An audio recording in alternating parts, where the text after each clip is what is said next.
நம்ம யாரை திருமணம் செய்ய போகிறோம்னு நமக்கு தெரியாது. நீ யாரை வேணாலும் விரும்பலாம், யாரை வேணாலும் ஆசைப்படலாம், யாரை வேணாலும் நீங்கள் வாக்கு கொடுக்கலாம், யாருக்கு வேணாலும் நாங்கள் உன்னை திருமணம் செய்ய போகிறோன்னு சொல்லலாம். நல்லா யாரை முடிவு செஞ்சு வச்சுருக்காங்கிறது எப்போ தெரியும்? அந்த வழிக்கு முன்னாடி உட்கார்ந்து உங்கள் பெண்ணை நான் திருமணம் அந்த என் மகளை திருமணம் செய்து கொள்ள நீங்கள் நான் ஒப்புக்கொள்கிறேன், நீங்கள் ஒப்புக்கொள்கிறீர்களா இந்த மகர் தொகைக்கு என்ன சொல்லும்போது தான் நமக்கு தெரியும் அந்த பொண்ணு தான் நமக்கு வரப்போகிற மனைவின்னு. அது வரைக்கும் நீ என்ன கற்பனை பண்ணாலும், யாரை கற்பனை பண்ணாலும் நடக்குமாங்கிறதே தெரியாது. அப்போ நீங்கள் ஹராமில் ஒரு விஷயத்தை தொடங்குறீங்க.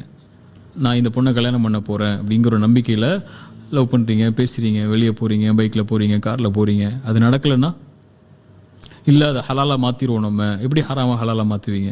அது தியரியா, அது சயின்ஸ் தியரியா இல்லை ஃபிசிக்கல் என்னது சைக்காலஜி தியரியா? இப்படி மாற்றிக்கலான்னு சொல்லி மாற்றவே முடியாது. ஹராம் தான்.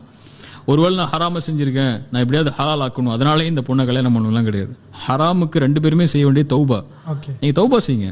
தௌபா செஞ்சு ஹலாலாக மாறணுமா வீட்டில் பேச சொல்லுங்க. அப்படி நடக்கலையா தௌபா செஞ்சு விலகிருங்க. இன்னொருத்தர் வாழ்க்கை இன்னொருத்தர் கெடுக்காதீங்க, இன்னொருத்தர் வாழ்க்கை இன்னொருத்தர் கெடுக்காதீங்க.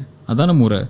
இப்போ அதுவரை பொறுமையாக இருந்து ஒரு ஆண் ஒரு பெண்ணை நேசிச்சா குடும்பத்தார்கள்ட்ட சொல்லி முறையாக திருமணம் செஞ்சாங்கன்னா அதுதான் ஹலாலான திருமணம்.